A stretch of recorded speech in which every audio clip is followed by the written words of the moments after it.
దాదాపుగా 25 కోట్ల ఏళ్ల క్రితం ఏర్పడి 4 రాష్ట్రాలని కవర్ చేస్తూ 650 కిలోమీటర్ల వరకు విస్తరించి ఉన్నటువంటి ఆరావళి పర్వతాల మీద ఇప్పుడు మైనింగ్ మాఫియా కళ్ళు పడ్డాయి అనేటువంటి వార్త దేశవ్యాప్తంగా సంచలనం కలిగిస్తోంది.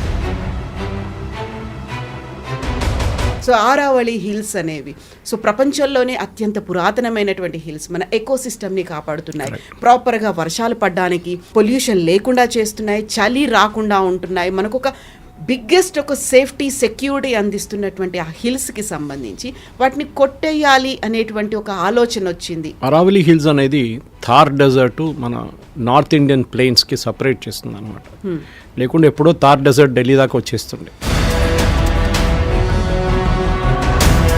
ఇప్పుడున్న గొడవ ఎందుకు మొదలైందంటే మైనింగ్. ఈ ప్రాబ్లం ఎక్కడ వస్తుందంటే డెవలప్మెంట్ అనగానే మనం అంటాం మనం ఏం కొట్టకూడదు, ఏం చేయకూడదు అంటే రేపు మీకు కంకర రాళ్ళు కావాలి, లేకుంటే మీకు గన్నేరాలు కావాలి, ఎక్కడి నుంచి తెచ్చుకుంటారు.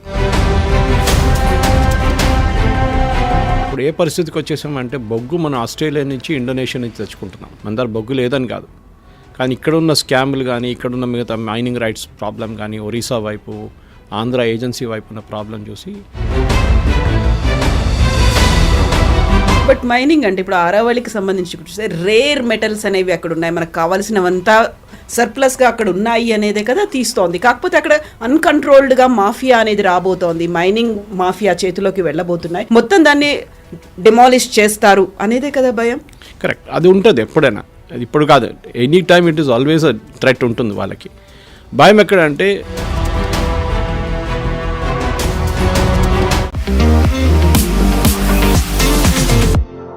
నమస్తే, నేను Kavitha. Welcome to I dream news and నిజాలు. దాదాపుగా 25 కోట్ల ఏళ్ల క్రితం ఏర్పడి 4 రాష్ట్రాలని కవర్ చేస్తూ 650 కిలోమీటర్ల వరకు విస్తరించి ఉన్నటువంటి ఆరావళి పర్వతాల మీద ఇప్పుడు మైనింగ్ మాఫియా కళ్ళు పడ్డాయి అనేటువంటి వార్త దేశవ్యాప్తంగా సంచలనం కలిగిస్తోంది.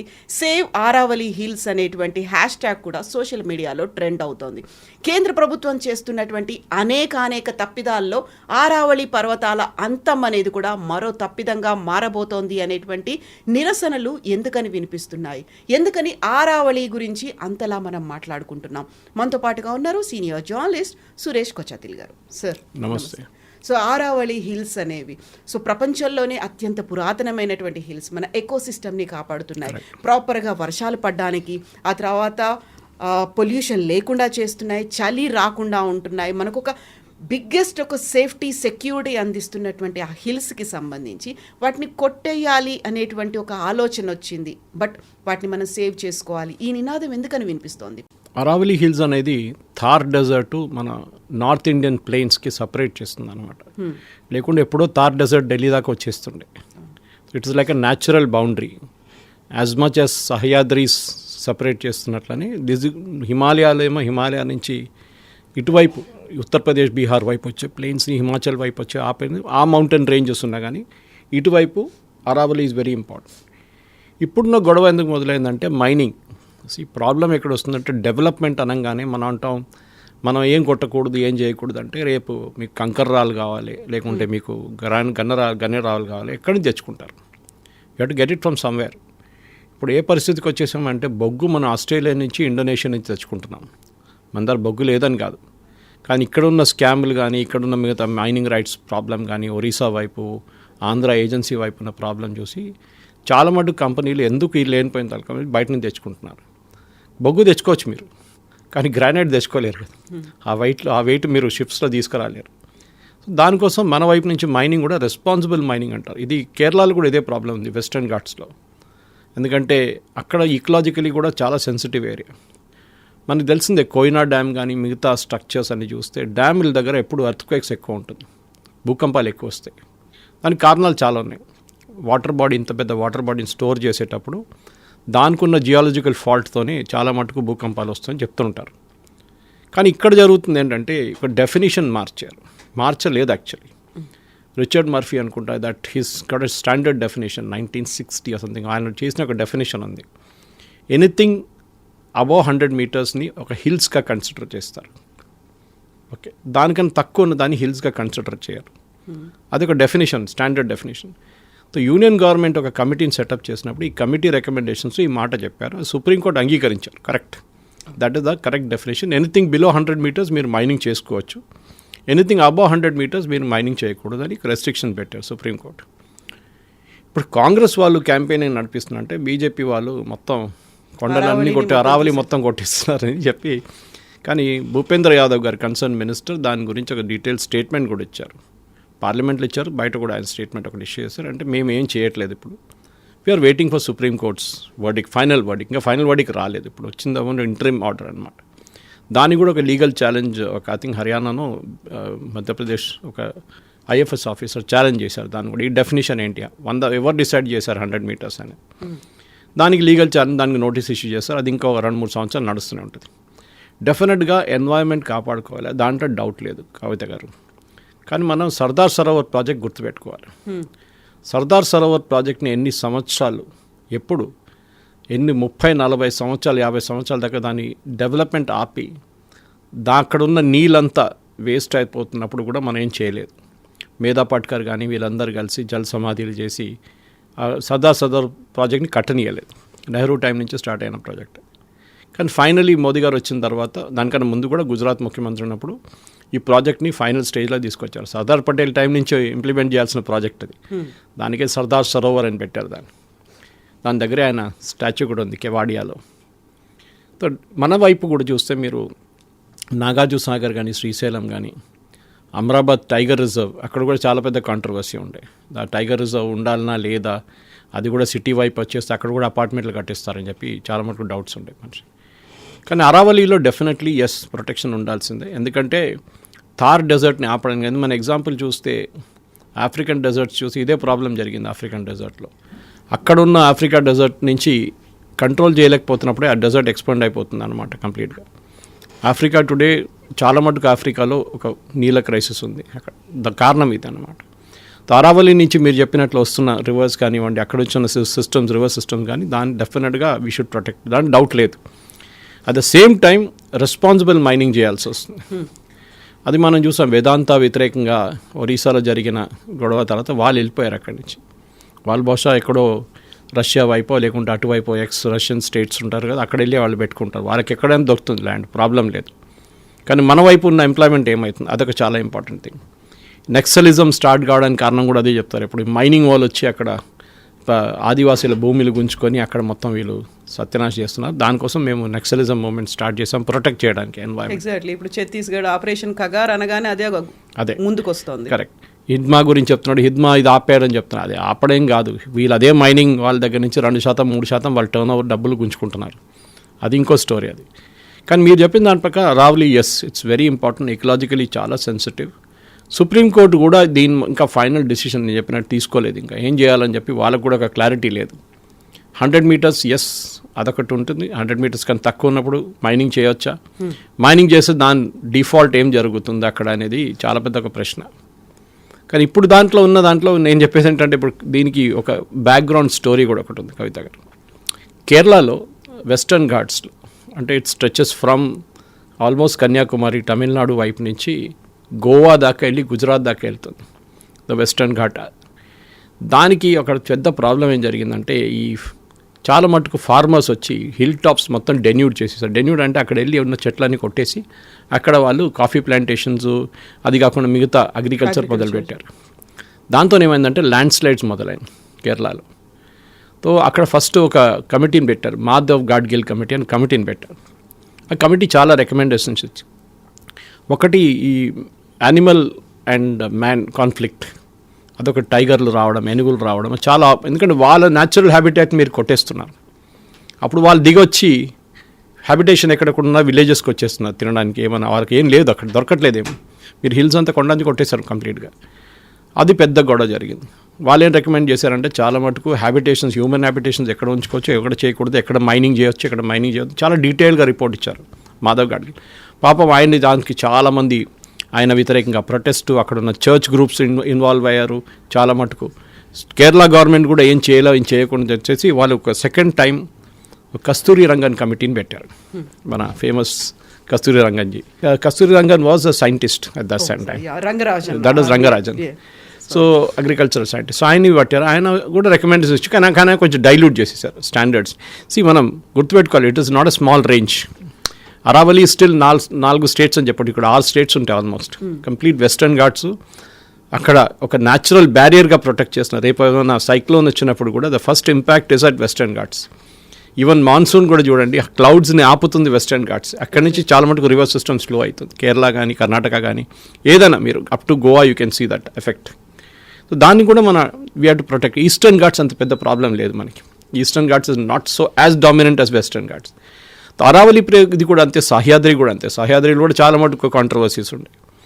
అక్కడ కూడా మైనింగ్ జరపొచ్చా వద్దా లేదా అని చెప్పి అక్కడ కూడా చాలా ప్రాబ్లమ్స్. కానీ మైనింగ్ ఇప్పుడు కేరళలో జరిగినట్లు మైనింగ్ చేస్తే, అన్కంట్రోల్ మైనింగ్ చేస్తే డెఫినెట్గా డిజాస్టర్ జరుగుతుంది. డిఫారెస్టేషన్ అవుతుంది, ఆ తర్వాత పొల్యూషన్, ఎకో సిస్టమ్ అంతా చాలా అన్ని దెబ్బతింటుంది. మీరు హ్యూమన్ హ్యాబిటేషన్ దగ్గర చేసి అక్కడ మీరు మైన్ బ్లాస్ట్ చేస్తే ఆ పక్కనున్న ఇల్లు అంతా క్రాక్స్ డెవలప్ చేస్తుంది. అది కాకుండా చుట్టుపక్కల ఉన్న హిల్ ఫార్మేషన్స్ కూడా ఏ రోజు ల్యాండ్ స్లైడ్ జరుగుతుందో చెప్పలేము. వయనాడులో చూసాం మనం, మేజర్ ల్యాండ్ స్లైడ్ జరిగి ఎంతోమంది 405 మంది చనిపోయారు. ఇడిక్కీలో రెగ్యులర్గా నడుస్తుంది. ఎందుకంటే కంప్లీట్ మైనింగ్ యాక్టివిటీ అక్కడ కూడా ఉంది. మైనింగ్ ఒకటే కాదు, రియల్ ఎస్టేట్ యాక్టివిటీ మన షిమ్లాలో చూసాం, కేదార్నాథ్లో చూసాం. We are seeing it everywhere. ఎక్కడెక్కడ మీరు ఈవెన్ హిమాచల్ ప్రదేశ్లో చాలా చోట్ల మనం ఈ ప్రాబ్లమ్స్ చూస్తున్నాం. మొత్తం టౌన్కి టౌన్ కొట్టుకుపోతుంది కంప్లీట్. క్లౌడ్ బర్స్ట్ అవుతుంది మనకి. మీరు చూసుంటారు జోషిమత్ అక్కడ జరిగిన ట్రాజెడీ చూడండి. ఎందుకు? అగైన్ సేమ్ అన్కంట్రోల్డ్ ఎక్స్పాన్షన్ అనమాట, హ్యూమన్ ఎక్స్పాన్షన్.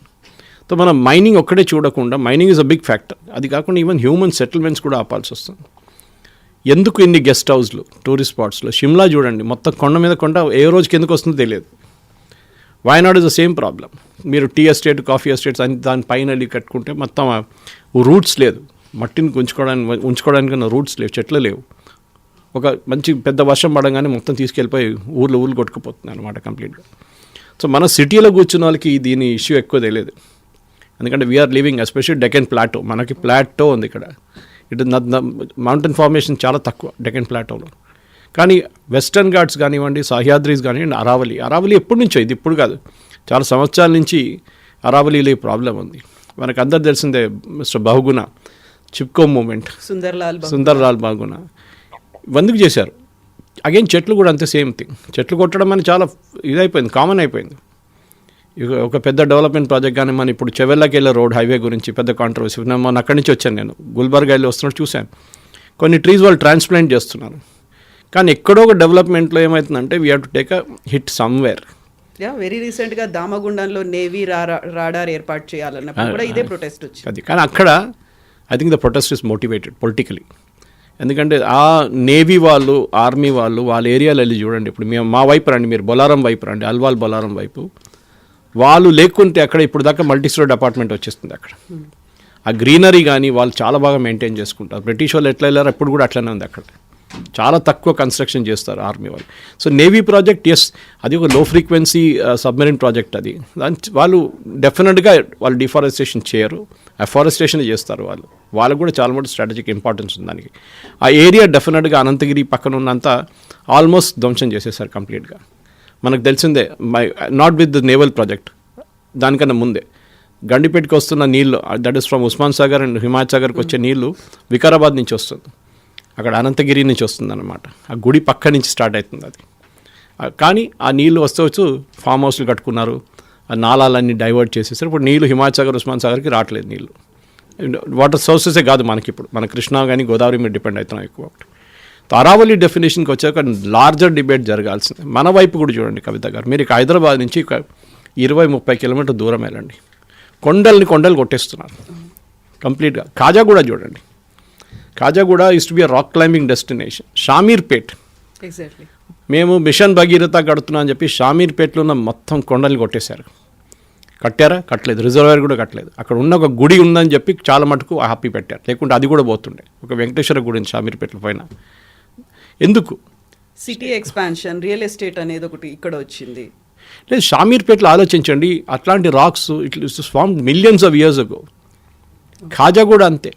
సిటీలో ఎన్నో చోట్ల ఉన్నాయి మన దగ్గర అన్కంట్రోల్. మీకు మైనింగ్ చేయాలని మీరు ఇంకెక్కడిని వెళ్ళి చేయండి, మీరు ఇక్కడ ఎందుకు చేస్తున్నారు?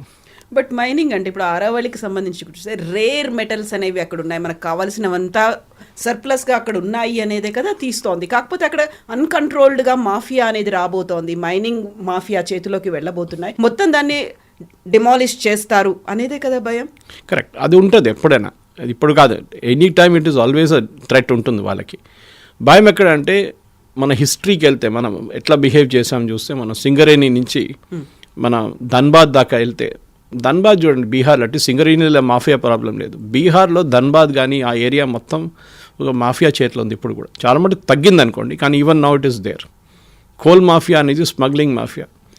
మీరు రాయ్పూర్ ఎయిర్పోర్ట్లో దిగి కోర్బా వైపు power plant, NTPC power plant, నేను 2-3 సార్లు వెళ్ళాను అక్కడ, గెస్ట్ లెక్చర్కి వెళ్ళాను అక్కడ. ఆ వెళ్తున్న రూట్లో మొత్తం ట్రక్లు కనిపిస్తాయి మీకు, అది కూడా రాత్రిపూట, అన్ని స్మగ్లింగ్, కోల్ స్మగ్లింగ్ నడుస్తుంటాయి అక్కడ కూడా.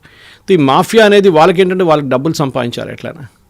వాళ్ళ దగ్గర ఉన్న కాంట్రాక్ట్ టైంలో ఆ 10 సంవత్సరాలు 15 సంవత్సరాలు లీజ్లో తీసుకున్న టైంలో వాళ్ళు మొత్తం ఫినిష్ చేస్తే ఏం మిగలదు అనమాట. ఇది ప్రతి దగ్గర మీరు చెప్పిన రేర్ ఎర్త్స్, ఫర్ ఎగ్జాంపుల్ లదాఖ్లో రేర్ ఎర్త్స్ ఉన్నాయి, పాకిస్తాన్ వైపు గిల్గిట్ బాల్టిస్తాన్ అటువైపు ఉంది, అమెరికా అక్కడే ఎక్స్ప్లాయిట్ చేస్తున్నారు. ఇటువైపు మయన్మార్, నార్దర్న్ మయన్మార్లో రఖీన్ ఏరియాలో రేర్ ఎర్త్స్ ఉంది. రేర్ ఎర్త్స్ మనకి కావాల్సింది, దాంట్లో డౌట్ లేదు. ఎందుకంటే మన జీవితంలో ప్రతిదీ, మన వాచ్ నుంచి ఒక మొబైల్ ఫోన్ లోపల కూడా చిన్న మ్యాగ్నెట్స్ ఉంటుంది, రేర్ ఎర్త్స్ తయారు చేసింది, అది మనకు కావాల్సింది. ఇప్పుడు చైనాకి మొనోపొలీ ఉంది దాంట్లో.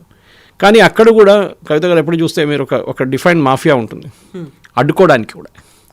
కూడంకులం పవర్ ప్లాంట్ మనం చూసాం, అడ్డుకోవడానికి చాలా ట్రై చేశారు దాని. కానీ at least one good thing, Manmohan Singh government టఫ్గా ఉన్నారు, లేదు నడవాల్సిందని చెప్పి ఇట్ వెంట్ ఆల్.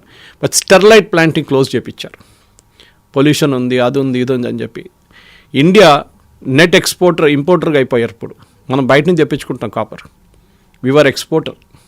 దానికన్నా ముందు ఎక్స్పోర్ట్ చేస్తుంది, బయటికి పంపిస్తుంది దాన్ని. ఇప్పుడు చైనా, పాకిస్తాన్ దగ్గర నుంచి మనం కొంటున్నాం copper. Of course church based groups కూడా చాలా మటుకు దాంట్లో పార్టిసిపేట్ చేశారు, వాళ్ళు కూడా వాళ్ళ ఇంట్రెస్ట్ కూడా ఉండేదాన్ని.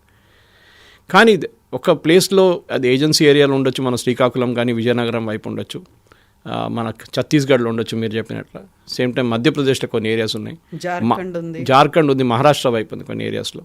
ఇక్కడన్నీ డెవలప్మెంట్ వర్సెస్ ఎన్వైర్న్మెంట్ ఒక డిబేట్ నడుస్తుంది. అందులో డెవలప్మెంట్ కూడా కార్పొరేట్ మాఫియా అనేది ఉంది, వాళ్ళు లాబింగ్ చాలా పెద్ద ఎత్తున చేస్తుంటారు, ప్రెషర్ తీసుకొస్తారు సెంట్రల్ గవర్నమెంట్స్ మీద అనేది. కరెక్ట్. ఇప్పుడు స్టెర్లైట్ తీసుకోండి, వేదాంత ఎవరి ప్రాజెక్ట్ పోయిందండి అక్కడ, వాళ్ళదే పోయింది కదా. వాళ్ళకేం, ఈవెన్ ఒరిస్సాలో కూడా వాళ్ళు క్విట్ చేసి వాళ్ళు వెళ్ళిపోయారు. నేను చెప్పాను కదా, వాళ్ళకేం పోదు, వాళ్ళు భారతదేశం కాకుండా ఇంకో దేశంకి వెళ్తారు వాళ్ళు. కానీ మన దేశం అంటే మనం చూడాల్సిందంటే మనకు కావాల్సిన సెల్ఫ్ సఫిషియన్సీ ఉండాలి. అది రేర్ ఎర్త్ ఉండొచ్చు, కాపర్ ఉండొచ్చు, ఏదైనా ఉండొచ్చు, కోల్ ఉండొచ్చు. ఇప్పుడు కోల్ కూడా మనం ఎక్స్ప్లాయిట్ చేస్తున్నాం. బొగ్గు ఎన్ని సంవత్సరాలు, ఇంకో 30-40 సంవత్సరాల దాకా బొగ్గులు ఉండవు. ఏం చేస్తారు అప్పుడు? యాక్చువల్లీ దానికోసం Modi government fast breeder reactor project తీసుకొస్తున్నారు. చాలా మటుకు న్యూక్లియర్ ఎనర్జీకి స్విచ్ ఓవర్ చేస్తున్నాం. జపాన్ మొన్నదాకా న్యూక్లియర్ ఎనర్జీ వద్దని చెప్పి బంద్ చేసిన ప్రాజెక్టులన్నీ మళ్ళీ రీస్టార్ట్ చేస్తున్నారు. ఫుకుషిమా తర్వాత వాళ్ళు కొంచెం కేర్ఫుల్ అయిపోయారు. ఇప్పుడు now they want to start it again. So ఏం జరుగుతుందంటే రిన్యూవబుల్ ఎనర్జీ కోసం చేస్తున్నారు వీళ్ళు. అది విండ్ ఉండొచ్చు, మీరు హైడల్ ఉండొచ్చు, అది కాకుండా సోలార్ ఉండొచ్చు, అండ్ దెన్ న్యూక్లియర్ ఉండొచ్చు.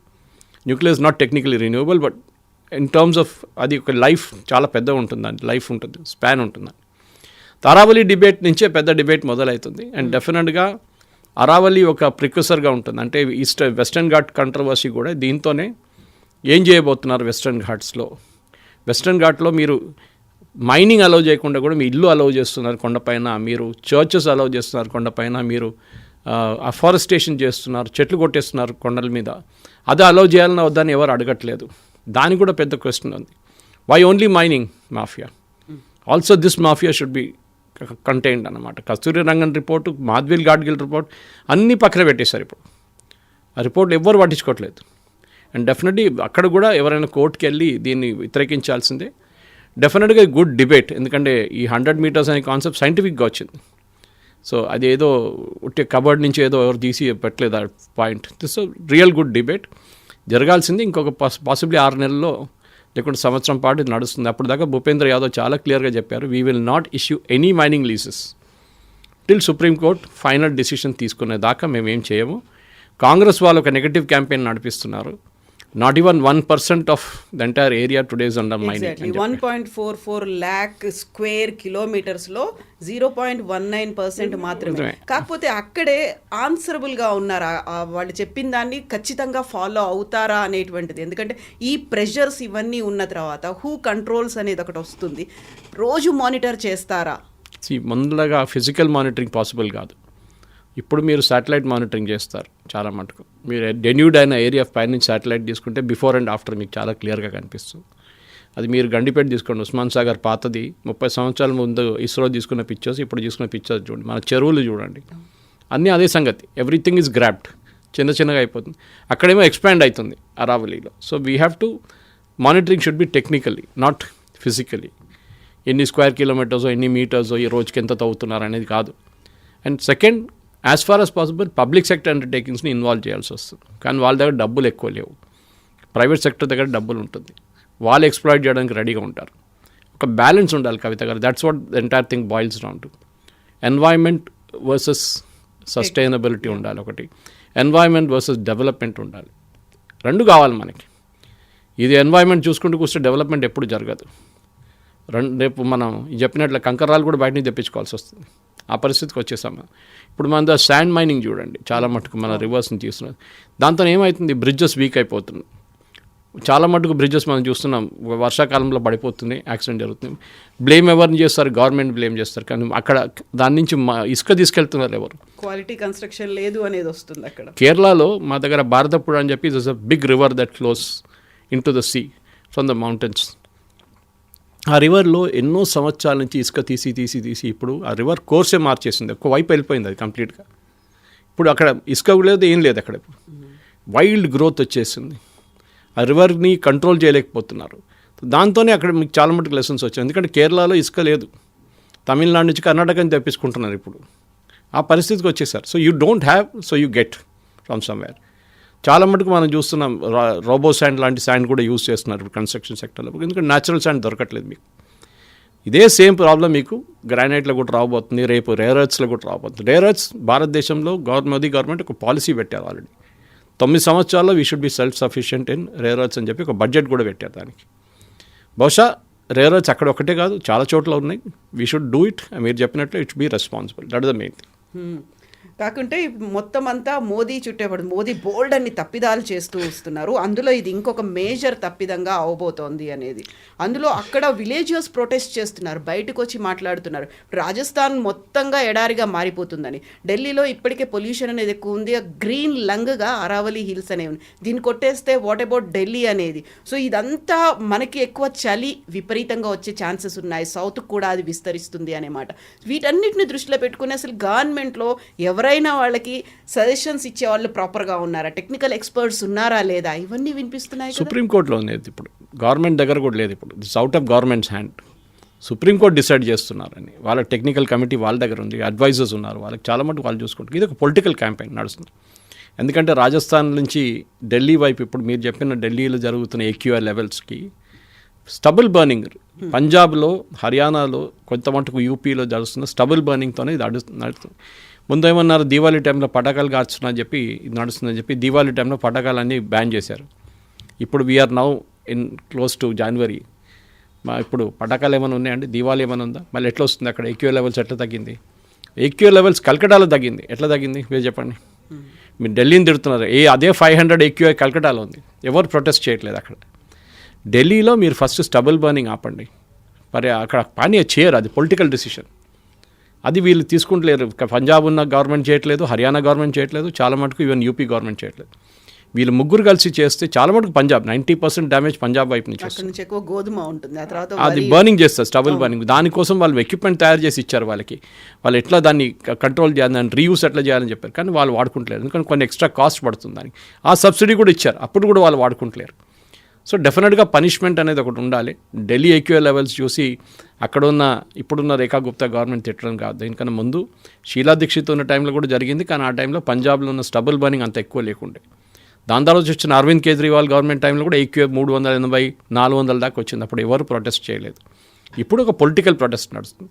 మోదీ గవర్నమెంట్ దీంట్లో ఏం డిసిషన్, అదే భూపేంద్ర యాదవ్ గారు చెప్పారు, it's a determined political campaign. మేము ఏ డెసిషన్ తీసుకోలేదు ఇంకా. సుప్రీంకోర్టు చెప్పిన ఏ డెసిషన్ ఉంటే మేము ఆ డెసిషన్ తీసుకుంటాం. మీకు ప్రాబ్లం ఉంటే you go approach the supreme court. As a party కానీ యాజ్ అ గవర్నమెంట్ మేము ఇండిపెండెంట్గా మేము డెసిషన్ తీసుకోలేము since the matter is in the court ఏం చెప్తారో మేము అది పాటిస్తామని క్లియర్గా చెప్పారు. ఎస్ సార్, చూద్దాం కోర్టు ఏం చెప్తుందో. Thank thank you very much. And for more videos, Please subscribe to iDream. Please subscribe to iDream. Please subscribe iDream. And please subscribe to iDream. For more videos, subscribe to iDream. Please like, share, and subscribe to the channel. Congratulations, iDream. Subscribe to iDream. Subscribe to iDream. so subscribe to iDream Media. iDream team అందరికి huge congratulations. Please subscribe iDream Media. Please subscribe to iDream. Subscribe iDream. Please subscribe to iDream. iDream అంటే నా కళల channel subscribe చేసుకున్న నోరు తిరుగుతలేదు, మీరైతే గంట గుర్తు కొట్టండి. For more such videos, please subscribe to iDream. Subscribe to iDream. Please subscribe to iDream. Please subscribe iDream Media. Please do subscribe to iDream. Please subscribe to iDream Media. For best entertainment and information, please subscribe iDream. And don't forget to subscribe to iDream.